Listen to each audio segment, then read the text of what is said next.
પુરાણો, રામાયણ, ગીતા ગમે ત્યાં લઈ લો તો એ દરેક સંતોને મળવાનું કહે છે, કારણ કે દીવાથી દીવો ઝટ થાય. શાસ્ત્રો પણ તમને એમ કહે છે બાપા કે જ્યાં પ્રગટ હોય ને અહીંયાથી જો, અહીંયાથી તમને દોરવણી મળશે. પણ આપણા ગામમાં કોઈ નવો ટપાલી આવ્યો હોય, સરનામું આખું લખેલું હોય, પણ આપણા ઘરે આવી છે એમને કોકને પૂછવું પડશે ને બાપા કે અમૃતભાઈ નું ઘર ક્યાં, તો કોક ચેતન બતાવશે તો આવશે આપણા ઘરે. નકર સરનામું લખેલું પણ આપણું ઘર નહીં જડે. એટલે બાપા આખા વિશ્વના પદાર્થો નામ રૂપ ને ગુણ પણ ચોથું પદ જે એના વડે આ નામ ઓળખાઈ ગયું છે, ગુણ ઓળખાઈ ગયું છે, ને રૂપે ઓળખાઈ ગયું છે. એક પદાર્થ સમજી લો એટલે આખું જગત સમજી જાય બાપા. અને બહારનું જગત છે, બહારની દુનિયા છે, ને આ સંસાર આપણને બહારનો નથી મળતો. હા, એ તો સુખકારક છે. આપણે ઘર બનાવ્યું એ માયા કહેવાય, એ સંસાર કહેવાય, પણ એ ક્યાં દુઃખ આપે? એ તો શિયાળામાં ઠંડક આપે, ચોમાસામાં વરસાદથી બચાવે, ઉનાળામાં ગરમીથી બચાવે. પણ જે મનની માયા, આશાની જે તૃષ્ણાની જે વાસના છે ને બાપા, એ આપણો આચો સંસાર છે. એટલે એને તોડી અને તમારા આત્મ સ્વભાવની અંદર તમે તૃપ્તિ કરો. चाह गई चिंता गई मनवा बेपरवाह, जिसको कुछ न चाहिए वो साहन का साह.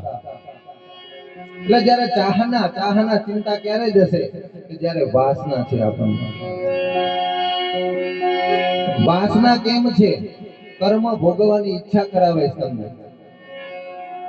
કારણ કે એમાંથી આપણે આનંદ ને પ્રમોદ લીધો.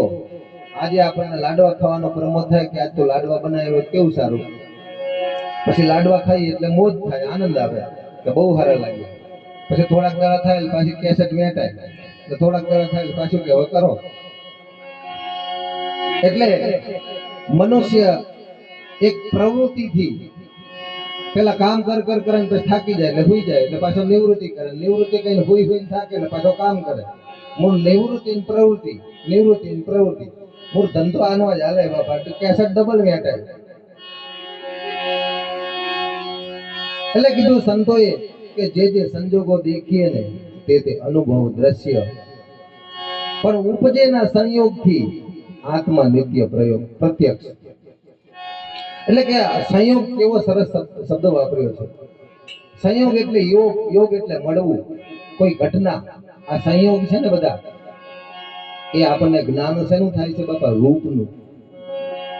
જે સંયોગો દેખીએ તે અનુભવ દ્રશ્ય, આ દ્રશ્યનો અનુભવ થઈ ગયો.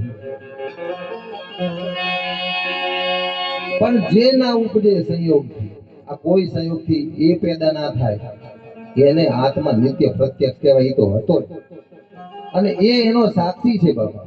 એટલે સદગુરુ મહારાજે આપણને આપણી ઓળખાણ બતાવી છે કે જે દ્રષ્ટા છે, દ્રષ્ટિનો જે જાણે છે રૂપ, પણ અબાધ્ય અનુભવ રહે તે છે તમારું સ્વરૂપ. એટલે દ્રષ્ટા રહ્યો ને એ કોઈ દ્રશ્ય બનતો નથી, કારણ કે એ જોનારો છે. એટલે આપણને ગુરુ મહારાજે વિવેક આપ્યો છે કે નીર અને ક્ષીરને નોખું કરો. વિચાર આપ્યો ગુરુ મહારાજે, વિચાર ને વિવેક. એટલે નીર શું છે, સત શું છે, અસત શું છે, આ જોવા વાળો કોણ છે ને બાપા, એને પરખી લો.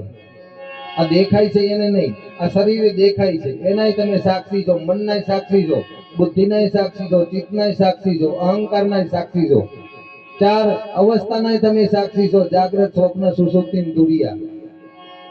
એટલે દ્રશ્ય માત્ર જેટલું મયથી દેખાય એટલું, જેટલું બહારથી દેખાય એટલું બધું નાશ પામવાનું એક દાડો, પણ તમારું સ્વરૂપ નાશ નહીં પામે. એટલે એ નિત્ય નિરંતર તત્વ એવું, એને જેને સનાતન એને કહેવાય કે જે કદી આવે નહીં જાય નહીં, એને સંતોએ સત કીધું. બાકી આ બધું છે એ અસત તો નથી, પણ એ પરિવર્તન વાળું છે. એ ચેતનવંતું જ છે જગતે, જળ ને ચેતન બધું. પણ એ ચેતન વડે ચેતન છે બાપા, તમારા વડે ચેતન છે. ત્રણ ગુણની સાક્ષી તમે આલો. એટલે એવું છે સાક્ષી પદ, દ્રષ્ટા પદ એ તમારું પદ છે. પોતાનું નિજને જાણવાનો છે, પોતાને જાણવાનો છે કે મારું સ્વરૂપ શું છે. આ ચાર અવસ્થા નથી. મયથી બહારથી દેખેલું એટલે કે તમને સ્વપ્નમાં તમને જે દેખાય ને એ માયથી રૂપ દેખાય.